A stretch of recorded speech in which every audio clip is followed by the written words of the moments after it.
your morning dose of coffee and sports. This is the Morning Drive Podcast from Double T 97.3. Catch the show live weekdays from 6 to 9 on Double T 97.3 FM or on the Double T 97.3 mobile app. Just a couple of comments from the Yates Flooring Center chat line. Very excited for the Texas Bowl. We could not have gone to the Cheesy Bowl. That from Dan in Dallas. All right. Yeah, which is for Dan. It's nice to meet Dan in Dallas. A week or so ago, there in the stands on the east side. The Cotton Bowl is still a New Year's Six Bowl, and in the CFP rotation, great bowl. Tulane just had a great year. Shots fired by Chuck. Ha ha. Yeah, you're right. I mean, all those things are still accurate. I guess I'm just stuck in 1986 and still would like to kind of have my New Year's Day the way that I'm accustomed to, or was accustomed to. Many of us were accustomed to. You're stuck in 1986? Well, maybe. So you're really not any better than the Rose Bowl that we've been making fun of? I'm better than the Rose Bowl. You are? Yeah, I'm better than the Rose Bowl. You should have told me that when I was making fun of the Rose Bowl last week. Yeah, no, it's okay. I'm okay with that. It just struck me odd when I saw that last night. It's like, oh, who's in the Cotton Bowl? Tulane. Ugh. Tulane. Barely have a football team. But anyway, how about the Cowboys? Well, they did beat the Big 12 champion. K-State, yeah. That was early on in the season. I don't care. They did. I know. It seemed like a fluke at the time. It's like, even K-State was like, we lost to Tulane. How does that happen? And I'm sure those people that left that stadium like, Tulane? How do we lose to Tulane? They barely have a football program. Well, I guess a blind squirrel every once in a while finds a nut. Right? Are you talking about the Kansas football season this year? Sure, that too. Yeah. No, I think that people would say that as well. Blind squirrel on that as well. I mean, they're 6-6. I mean, that's a great year. That's like a hang a banner kind of year for them in football. There's no doubt. How about the Cowboys last night? They look like who will send more fans to their respective bowl game? Tulane to the Cotton Bowl or Kansas to the Liberty Bowl? Kansas to Liberty. Well, the Cotton Bowl is bigger. Okay, there's more seats there. That doesn't affect how many fans go. Right. I think how many tickets are available. I think people from Kansas City and Lawrence and the small little teeny tiny towns like Wellington and whatever will flock to Memphis. They will descend upon Memphis like we did last year. I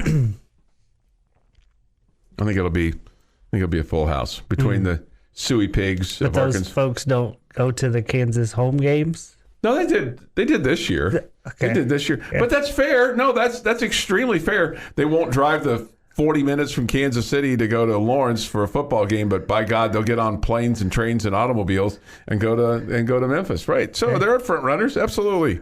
Yeah. Absolutely. I bet Tulane will be pretty excited. I bet there'll be a lot of Tulane fans at the Cotton Bowl. I just don't know how many. I wonder how many Tulane graduates will be there, because there can't be that many Tulane graduates. What do you mean? What do you mean there can't be? Like they don't graduate people? Well, it's I don't know how big a school it is. It's, is it about what, 16,000, 10,000? I don't know. You act like it's Wayland Baptist. It could be. I'm gonna do a quick little 14,472. There you go. Year. There you go. There you go. Can't be that many. So I was right. Can't be that many. This from the Yates Flooring Center chat line. I wanted from Lucas. I don't know if this is our Lucas or a different Lucas. I wanted the Cheez-It Bowl purely for the souvenir shirt. I'm excited. This from the Yates Flooring Center chat line. I'm excited about the Texas Bowl. I like the matchup. Playing Mississippi teams in back-to-back years is funny. Yeah, Mississippi State last year, Ole Miss this year. I do think Ole Miss is a good football team, so it's somebody to get excited about, and it's SEC, so that's always fun. Yeah. The school that is now Tulane, which had a couple of names beforehand, was founded in 1847. Okay. So let's just say that they graduated people every year. Right. there could be an awful lot of Tulane graduates out there of varying ages. Okay. I'm curious if we have any Tulane graduate listeners this morning, and if they got their cars packed for the Cotton Bowl in Dallas. So Green Wave Unite. Okay. Mm-hmm. Green Wave Unite and wave your flag this morning here on the Morning Drive. Be glad to salute it for you. Meanwhile, the Dallas Cowboys looked like a real team in the fourth quarter last night, didn't they? I mean, So until the fourth quarter, they outscored them 33-0. I mean, the Colts were in the giving mood last night. They were 54-19. Cowboys outscored them 33-0 in the fourth quarter. I don't have the number, but I'll try to look it up. But man, I got to tell you, I'm going to guess that the Cowboys have never scored 33 points in the fourth quarter. I think that's probably a pretty safe bet. They've played football a long time and been good a lot too. Mm-hmm. But I bet you're right. And just the fact that they were able to do that. I mean, they went into the fourth as a little wonky. I mean, they were playing pretty good. I didn't necessarily feel like the game was in doubt, but I mean, it was what, 21-19. I thought it was in doubt. Going into the fourth. Yeah, absolutely, it was in doubt. Okay. Just a 2-point game. You thought it was over? I didn't think it was over, but I mean, I just felt like the Cowboys were going to win. I felt like when Jeff Saturday and the Colts started chasing points with the 2-point conversion, I thought that was a little early for that. The Cowboys. it was a 1-point game. Yeah, The 2-point game would have put them in the lead. No, would have tied it. Would have tied it. Yeah, would have tied it. This was with 3:43 to go in the third quarter. Then the Cowboys come right back and they score. I think I'm with you in that situation. I'm still taking the one at that point. Yeah. Still not into the fourth quarter. Yeah, but I don't think that suddenly made me feel like, well, they're chasing points. This game's over. I said they're chasing points. I didn't feel like it's game. I didn't feel like it's over. But then the Cowboys come right back. Yes. And with 13:52 to go in the fourth, they go up by 9. And then you have the Malik Hooker fumble return. Then you have a Tony Pollard run. Then you have a Zeke Elliott run.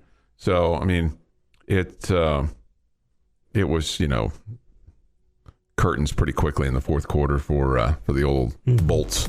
You're tuned in to the Morning Drive podcast from Double T 97.3, recapping the night that was in the world of sports. That's not to say that they don't respect the run game that you have, but you're talking about one quarterback leading the conference in passing so far this year.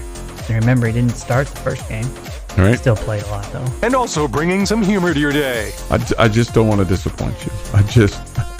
As much as I disappoint you, I don't want to disappoint you in some things that you expect from me. Hear the show live weekday mornings at 6 on Double T 97.3 or on the Double T 97.3 mobile app. Time for this day in sports history. Today is the 5th day of December, 2022. Here is Jeff McGuire. One of my favorite things in sports dissolved today in 1943. Okay. And it's just the concept of it. It is why I like it. The NFL Philadelphia Eagles Pittsburgh Steelers merger dissolved. They merged together because they didn't have enough players to have a team because of World War II. So the two cities came together, made a team to keep playing, and they didn't need to play anymore in that way because guys came back and they could field a team. So it dissolved today. Teams doing the right thing so they can keep playing. I like it. Sad. 1956, 17-year-old British swimmer Judy Grinham and American Carlin Cone both swim world record 112.9 in the women's 100-meter backstroke at the Melbourne Olympics. Grinham is awarded the gold medal. Okay. Were they swimming downstream? I mean, 2 world records broken on the same run. That seems crazy. I don't know if they were swimming downstream. They were probably swimming in a pool. That would be my guess, so there's no stream. But I was not at the Melbourne Games. So. Our humor today is really not working out well. That was supposed to be a joke, track. I mean, they keep track of wind if there's wind aided or whatever. So they could have had the jets pushing. There's a possibility. Sure. Thought maybe you swimmers did the same thing, but maybe not. The jet stream in the pool going. Oh, yeah, a little nozzle there. Where it comes out. And you I guess they didn't have on your back. hundredths of a second on those stopwatches at the Melbourne games, huh? Probably not computer aided on the time touch either. Right.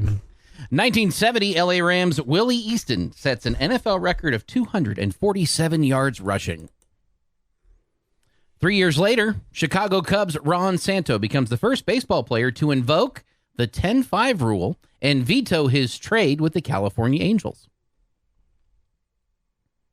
1978, free agent Pete Rose signs a 4-year, $32 million contract with the Phillies, becoming the highest paid baseball player. $32 million? $32 million, 4 years. Wow. It's $8 million a year, isn't it? Yes, sir. It is. Arkansas. 1981, the 47th Heisman Trophy is awarded. Running back, Southern California, Marcus Allen. He was pretty good. He was really good. 1984, the A's trade Ricky Henderson to the Yankees for Jay Howell and Jose Rijo. How'd you feel about that trade? I was a fan. Okay. Mm-hmm. I liked Ricky Henderson. I really liked how he'd get underneath a fly ball and snap his glove, and then he would snap it down and slap it against his waist and then pop the ball up in the air. I was a big fan of that. And Ricky Henderson's one of the few players you'll ever see that throws left-handed and bats right-handed. It's just not something you see it the opposite way. Yeah, you see it the opposite way. Yeah. Texas Tech had a guy here that did that pretty well. Played first base for him. Eric Gutierrez. He did that too? He did that too. Yeah. Did you ever ask him why? No. Okay. Well, when you hit with the opposite way, your power is coming from that. And so if he throws left-handed, your power would be coming from your left hand, your left arm, I think. That gives you more power. It's like golfers. And so that's why it's better to hit the opposite way if you have the coordination to do it. It's like golfers. A lot of left-handed people play golf right-handed because their left hand is the strong hand coming through. Right. I think that's one of the reasons for doing it. I sure do like the swing of a lefty better, though. Yeah. It's just prettier. Mm-hmm. 1990, Blue Jays trade future Hall of Fame Fred McGriff and Tony Fernandez to San Diego for Roberto Alomar and Joe Carter. That was a big trade. Big trade. And in 2008, former NFL star O.J. Simpson is sentenced to 33 years in prison for kidnapping and armed robbery. He's trying to get his own stuff back. Just stupid. Just stupid. He gets gassed up at a pool party and learns that his stuff's there. He's there for a wedding. And next thing you know, he's involved in some kind of armed robbery. And then he gets put in the hoose cow for several years. It is National Comfort Food Day. And something that I fully support. What's your comfort food, Jeff? There's something about macaroni and cheese on a day that is just fun. Also, a peanut butter and jelly sandwich. There's some comfort there. So when I think of comfort food, I think if I'm not feeling well, what do I want? Oh, not feeling well? So I guess that's kind of different than comfort food. Yeah. When I'm thinking about if I'm feeling down. Ice cream. Ice cream's a good comfort food. Usually something that involves not good for you. That's usually where the comfort food goes. Mm-hmm. There's a couple of Pizza Huts here in town that used to do the all-you-can-eat buffet. That's comfort food. One on 19th Street, 19th and University. It's no longer there, and then one on 82nd Street in Indiana. It's no longer there. There'd be times when I would be down in the dumps and I didn't want anybody to see me or find me, or I just went and hid out for lunch for an hour and devoured 10, 15 pieces of pizza. Whatever it took, made me feel better. It's good. It's also it's a Mountain Dew for me. A Mountain Dew. Yeah, I'm not feeling well. I'm like, just give me a Dew. That'll help.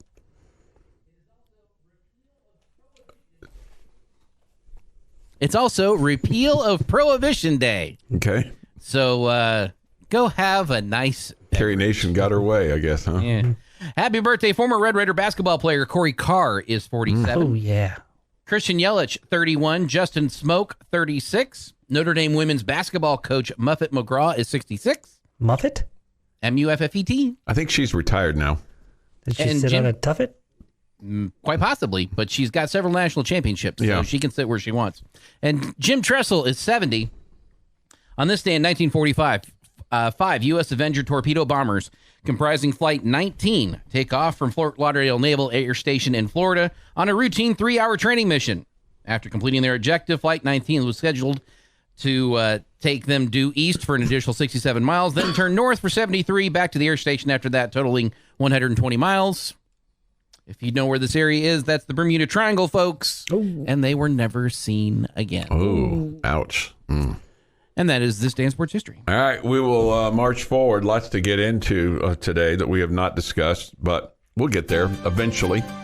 This is the Morning Drive podcast from Double T 97.3, getting you ready for today's sports day. 3 of the first 4 games have been at home, so at some point in time you're going to have to venture outside the 806, so that'll start this week. While having a little fun along the way. Always good if you can blame it on somebody else, right? Yeah, sure. Especially some media guy. Right, some media guy. Catch the show live weekday mornings from 6 to 9 on Lubbock Sports Station, Double T 97.3. Taking everybody's thoughts about Texas Tech headed to the Texas Bowl. That'll be on Wednesday, December the 28th.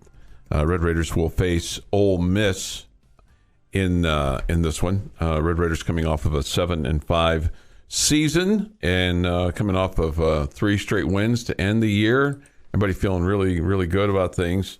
Coach Joey McGuire met with the media last night, and this was his opening statement, what he kind of felt like, overview, the bowl, team, et cetera, et cetera, et cetera. I actually just truly landed from recruiting and was fired up, really excited. Got to play in the Texas Bowl in 2018, and they do an absolutely phenomenal job.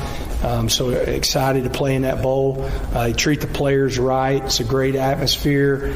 I expect our fans. It's good that we're in Texas and playing in Houston. It's going to be good for recruiting, but it's also going to be really good for our fans. I mean, if I'll be shocked if we don't sell out our ticket allotment and ask for more. And we should have a ton of Red Raiders in NRG, and we're going to play a great opponent. So excited. Don't know a lot about them other than they've got a really good young running back and a really good older running back from North Shore, and really good quarterback. And got to the only time I've seen them this year, I got to watch them, kind of in a turkey comatose on Thanksgiving in the Egg Bowl, and that was kind of back and forth. So haven't got to sit down and watch them much, but really think a lot of Lane Kiffin. I think his humor and what he brings to college football is much needed. I think sometimes we take ourselves too serious, and he does a great job of really making light of a lot of things that should be making light of. And then offensively, I think he's one of the best minds in the country, and it seems like we've faced a lot of those guys like that, and he's really good. So we're excited to play Ole Miss and be in Texas and be in the Texas Bowl. I thought the Lane Kiffin comment was very interesting. I heard you chuckle. And I was like, well, that's I never really heard Lane Kiffin referred to like that his humor is much needed. No, I liked it too. Yeah. I liked his comments. Yeah. I mean, I like Lane Kiffin he's not afraid to kind of laugh at himself and laugh at the powers that be in college football and just kind of make jokes about it. So I thought Coach McGuire's comments were dead on, and I'm glad that others appreciate that. So that's his thought specifically on the overview of this. Here's what he said a little bit later on with regard specifically to Ole Miss. Tempo on offense. There are 10, 11 personnel, really, really good backs. And then defense, kind of an odd stack, which we've seen a lot this year, physical group. But, at one point in the season, and I don't know enough about them yet to where was it injury, what it was of, why they, ended up, dropping some games. But I think at one point they were 7-0 and, a top 10 team, and they were, flying around and playing really well. That's the team they are. That's a team I expect to play in Houston, so we got to be ready to play, a team like that. And I do know their young running backs are really, really good. That's Joey McGuire. What do you think they're saying in Oxford this morning about the Red Raiders? How would you classify if you were sitting in Oxford, after you've done your hotty-toddy yell for the day? I wouldn't bet there is, I don't mean to say disrespectful, but I don't think they fear the opponent probably as much as Red Raider fans fear the opponent. Mm-hmm. I mean, is that fair to say? I mean, they were ranked inside the top 10 this year. Yeah. We never sniff the top 25, so. They might classify the end of their season as, I'm sure that they would, as a disappointment. No, that's great. I hope they do. I hope they stumble their way through bowl practices and show up hungover from the disappointment of the end of the year. Do you think I'm wrong on that? No, I don't. Yeah, that'd be my thought. They'd be like, oh man, whatever. We just got in. We're there. We're blah blah blah. Oh, sucks to be us, so to speak. But anyway, they did not crack the final top 25 of the college football rankings. I'm scrolling through this real fast to make sure that I'm wrong on this, but I'm not. Mississippi State's at 22. Troy's in the top 25 at 24. UTSA is in the top 25 at number 25. So no, they did not.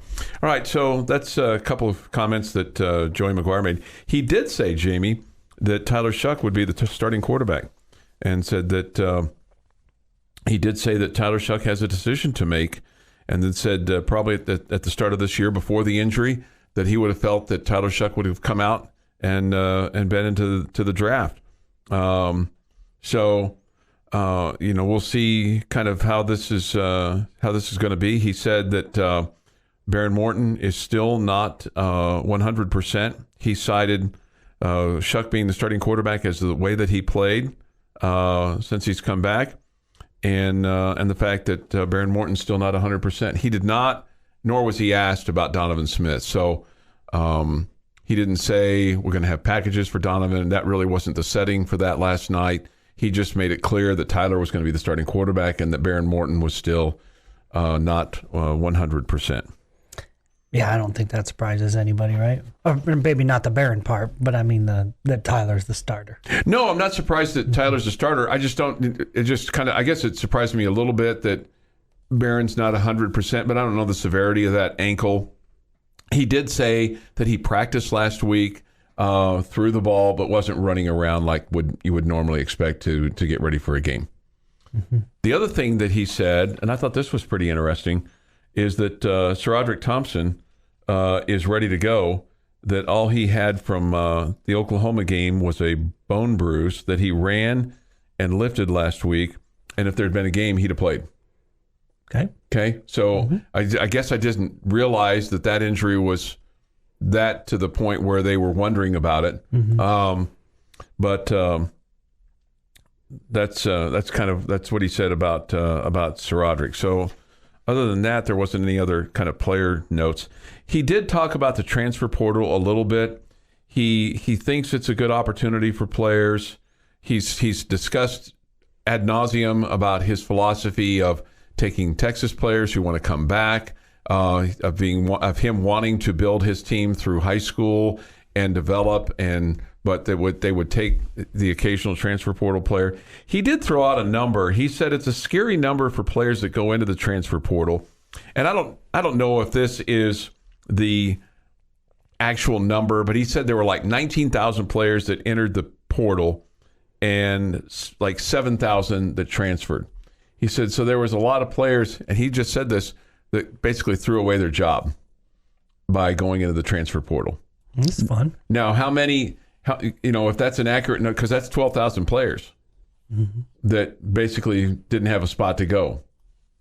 So, if you're disgruntled, you probably got to make sure that you've got a place to go before you quit your job. It's like leaving early and heading to the draft. You better make sure somebody there wants you before you decide you're going to go. Right. Do you think Tyler Shuck would be drafted if he left based on what you saw from him the last 3 games of the season and what you've observed of him? The measurables are there, so yeah, I bet he'd get drafted somewhere. Yeah, the question is, would he get? I don't think it would be early. To the right spot and to a place where he would be able to excel and have time to grow, so to speak. It's anybody's guess, right? Or would he be better off coming back and playing another year? I mean, I don't think he's going to step into a spot where he's a star in the NFL or anything like that. So, I feel like Tyler Shuck would be better off coming back to college for another year. Okay. You're listening to the Morning Drive podcast from Lubbock Sports Station, Double T 97.3, recapping the night that was in the world of sports. A little bit later on tonight, we'll have the Astros and the Diamondbacks. That'll be at 8. And then the Rangers playing at Seattle tonight. And also bringing some humor to your day. Was it pretty big? Yeah, I mean, Was it impressive? Yeah. Was it fascinating? I thought it was fascinating. It kind of smelled, but I mean. Hear the show live weekday mornings at 6 on Double T 97.3 or on the Double T 97.3 mobile app. Jamie's question of the day on Double T 97.3 is presented by Bizarre Solutions. Call them today for a free cybersecurity audit. 7:32 this morning here on the Morning Drive. Time for your question of the day. What did you think up for us over the weekend? Did you think about us over the weekend? Of course I did. Okay. Of course I did. Are they good, happy thoughts, or were you like extremely happy how thoughts. You can replace Jeff and I? Mm-hmm. You can't replace Jeff. You can easily replace me. Yeah. How pleased and appreciative I am of Jeff's hard work. Yes, absolutely. I thought about that, and then I thought about you being at the Lady Raider game yesterday. Okay. Mm-hmm. We talked about you at the Lady Raider game just briefly, just a second.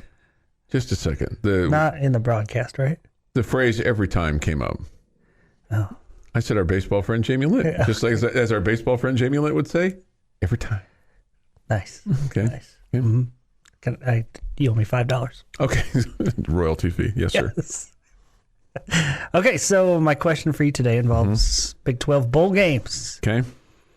I want to know what you think will be the most entertaining matchup, and I want you to tell me what you think has the potential to be the biggest blowout, where our team, our Big 12 team, gets it handed to them. Oh. I guess, you know what? If you want to be positive and say where you think our Big 12 team will blow somebody out, you can do that too.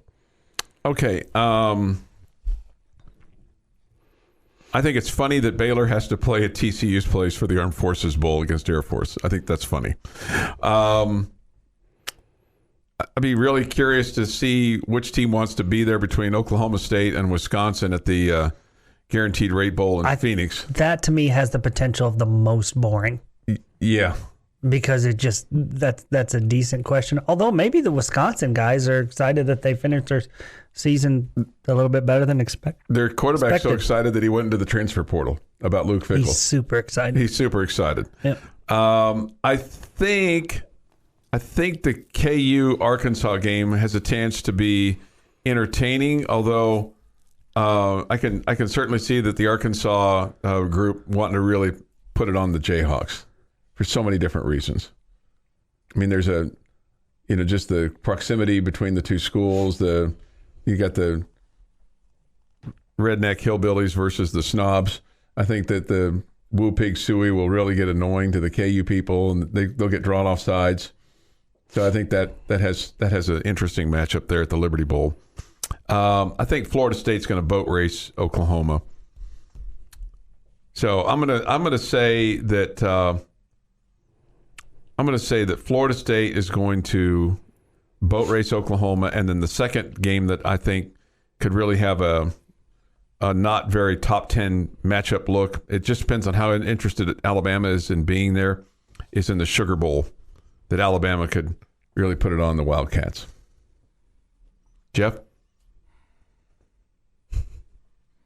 I kind of like all of these games in different regards. Like, it is funny that Baylor's having to play at TCU and take on Air Force. Well, just but be Baylor's careful. win I mean, that. we weren't too far from doing the same thing, and Baylor put it on us this year. So be careful laughing at them. No, it's the irony. The irony of it. Yeah, it's just the irony.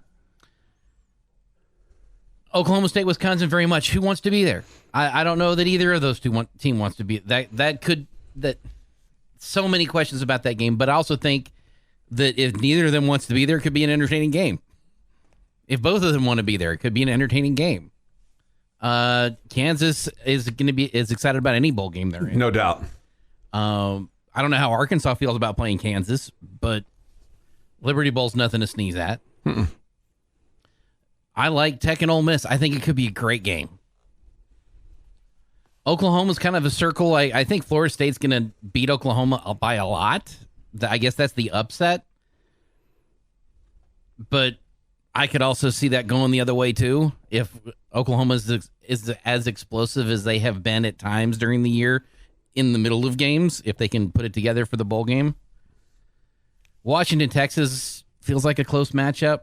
Kansas State, Alabama. I don't know that Alabama wants to be there. So give me Kansas State in that game right now. And then you've got the college football playoff, which could be the most lopsided with Michigan and TCU, because I think Michigan's a much better football team. But it's also a college football playoff game. How can you not think that's going to be a fun game? I like them all. I don't know that there's necessarily a dud unless it's both teams being a dud. So I'll say the dud is Oklahoma, Florida State for being just the blah game. Most entertaining could be the college football playoff with TCU and Michigan. I didn't know that my question was this difficult. Which game is going to be the best and which game is going to be a blowout? Okay. We have a tendency on these multi-part questions to really complicate it. I don't think either one of you answered which game is going to be the best. Okay. My blowout is Michigan over TCU. Okay. That's my blowout. Okay. I think the best game is Texas and Washington. Two ranked teams. I think both teams will want to be there. I know Texas didn't want to play in the Alamo Bowl, but I think they'll be excited to play Washington. Mm-hmm. I think it'll be a good atmosphere there. I mean, those are two quality teams. So I think that one will be the best game. And again, I think Michigan will roll past TCU. You think Michigan will roll past TCU? Okay. So that's my blowout. That's your blowout. And what is your dud again? That was the question. Which one was going to be a blowout and which one was going to be the best game? Okay. There's no dud in those there. were something that you two brought up. We brought up duds. We added duds to it. Again, you guys were asked to answer a question. We complicated it. Write an essay, and it has to be 500 words or more. Yeah. And I was just asked to answer a question, and I just answered it. Right. No. If I had just said I don't know, I'd get accused of giving it a pass. So I was trying each to come one up with of an you answer. broke down every single game and just didn't answer the question. Yeah. Right. I say each one of you, both of you. Both of us. Yeah. Both of us. I'm not mad at you. It's who we are. Yeah. Kind of feels that way.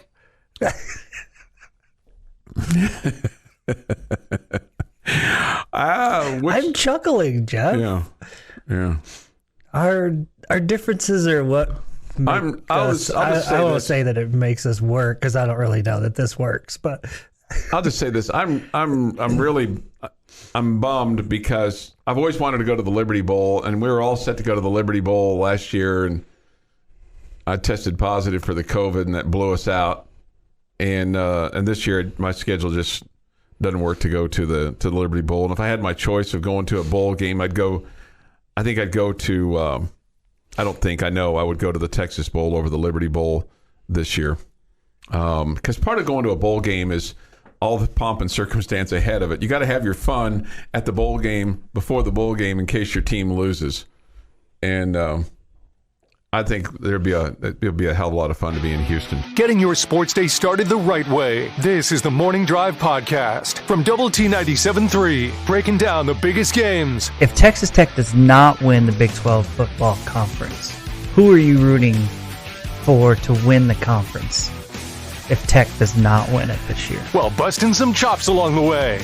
I hold back on sending you stuff. I mean, I'm very, very, very judicious. We spend 3 hours a day, 5 days a week together. Why would we need to communicate during the weekends. Right, Save it for the show. We do. We save it for the show.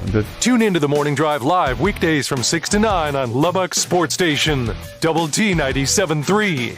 Thank you for being with us today on Lubbock Sports Station, Double T 97.3 and Double T 97.3.com. Yates Flooring Center chat line is open. Go to the Double T 97.3 mobile app. It's presented by Happy State Bank, and you can participate there. What do you think about Deion Sanders going to Colorado? I think it'll fail miserably. Okay. Yep. I mean, he is feels awful sure of himself. It's an understatement, right? Yeah, I think so. Understatement of the morning. You just meeting Deion Sanders? No, he's your kind of people. No, he's not my kind of people. That's not true. That's inaccurate. No, I think you're normally pretty sure of yourself. I'm sure of myself, but I'm not like Coach Prime. I think he's on his own planet. It's probably fair. He's on his own. It's 100% fair. You know, I think you've got to have self-confidence, because if you don't, then just get lost in the wash, so to speak. But you don't want to be too braggadocious, right? Don't want to be too out there. I don't think I'm too out there. Do you think I'm way out there? I'm way out there by your standards, though. I know that. No, man, you're good. Well, humble brag. I do this the best. Somebody wants to know why you think Deion will fail. I just, I think it's a different level that he's going to be coaching at now. Mm-hmm. I still think it's going to be harder for him. I don't think he's going to be able to out-recruit all the other schools in the Pac-12 like he was in the SWAC. Schools in the SWAC. Yeah. And so I just think, I'm not saying he's not a good football mind or anything like that. Obviously, was great player. But, I just think it's going to be more difficult in the recruiting trails there. Somebody says, have you seen the video of PJ does of Deion meeting with the team? Yes, perfectly sums up Deion. Yeah, where he tells them, basically, I'm bringing my own luggage. Y'all better hit the transfer portal. Why is he allowing that to be, recorded and broadcast? I don't know. That seems senseless. I don't know, man. That's just too much for me. Joey McGuire was asked last night about his quarterback, Tyler Shuck, in terms of, does he expect Tyler Shuck to come back next season? Here is the head coach. He's got a decision to make. I think it's he's played really well. I think at the start of the year, before he got hurt, he would tell you he'd declare for the draft. Every scout that we talk to, feels like that he has a future on Sunday. And so if he comes out and plays well in this bowl game, does that make a decision where it's like, I think I'm coming out, or does he come back? And at the end of the day, we've got some really good quarterbacks, and you're kind of sitting there going, I expect Tyler to be the starter in the bowl game. One, because the way he's played, but then two, Barron is still, not 100%, and so he took snaps last week. We practiced two practices last week with our young guys, and we had him out there. All he did was throw. He didn't do anything else or hand the ball off, but he's still not 100%, and so I expect Tyler to be the starter there, and then he's got a decision to make, and understanding no matter what the decision is. Told y'all a million times, you can't be the toughest, hardest working, most competitive team in the country and then hand jobs out. Everything's earned around here, and so we'll see how that goes after the bowl game. So you asked Jeff a question this morning. Uh-huh. I feel like I don't think I'm going to bother either one of you by talking about your conversation off the air. You asked Jeff if he was surprised that Donovan Smith's name was not brought up. Jeff said no. Not surprised with anything. That's the first time I've heard those comments from Coach McGuire. Way, maybe reading into this. Too much. Mm-hmm. But it feels to me like every time a question came up about the quarterback, and then he started talking about, well, he's definitely the starter. One, because, he's played well, and two, because Barron's hurt. And then and then we'll see after the year, but we've got good quality quarterbacks around here. It's just surprising to me because it feels like all season long there's been, what's the term? Lip service for all three of the quarterbacks. He's mentioned them all in every anytime that if you were going to ask him to talk good about one of them, he was going to make sure to talk good about all three of them. Yeah, no, that's fair. And Donovan Smith's name was not mentioned at all. And what does that make you think? Or worry, or not worry, wonder. What does it make you wonder? I guess the after the fact is, since I was there, I feel like I should have asked about Donovan, but he was there to talk about the bowl game and the excitement. But he was asked about Tyler Shuck coming back, and then he's the one. Coach McGuire is the one that volunteered that Tyler would be the starting quarterback, and that Barron had practiced, and that Barron is not going to start because he's not 100% yet. And then he didn't bring up Donovan. Now, in fairness to him, he'd just gotten off a plane. He'd been in a meeting to talk about Ole Miss and the offense, all those things. I don't think there's any reason to be critical. I don't think you need to say in fairness to him. I mean, but what I was going to say to you, I don't think he did anything wrong. No, but in complete fairness to the whole thing is, yes, every time he talked about the quarterbacks, he talked about all three of them. And I think I missed 2 Monday press conferences this year. So I was there for every away game or every home game, post-game press conference. And so anytime that the quarterbacks were brought up, all three of them were discussed with the exception of last night. So I guess I'm just going to say that makes me wonder, is Donovan already decided I'm just going to start trying to find my new home and not be there for the bowl game? It makes you wonder. It makes me wonder. Yeah, I'm not going to put words in your mouth. It makes me wonder. No, I agree with you because that's why as I got to thinking about that, not necessarily last night, but this morning, and just thinking about it and going, man, he didn't talk about Donovan. Yeah. It didn't seem odd to you, Jeff, and you're fine to say no. Jeff's been at every one of these availabilities. We have heard so much about that room, and all of it is contradictory. Not all. I'm now expecting Donovan Smith to be your starter. Not all of it. You can't say all of it. Like, in the offseason, he has said Tyler's going to be the starter this week, and he started. So you can't say all of it. Okay, it feels like. How about 80% of it? 70% of it? Well, I don't know what percentage of it, but I mean. And it's fine. Like, it's fine. I'm not upset, but they could tell me that Saraja Thompson's going to be your starting quarterback for the bowl game. I'd be like, okay, cool. I'm just numb. I'm numb to the quarterback conversation. Okay, you might be numb to it, but he's not been. I don't think he's been contradictory.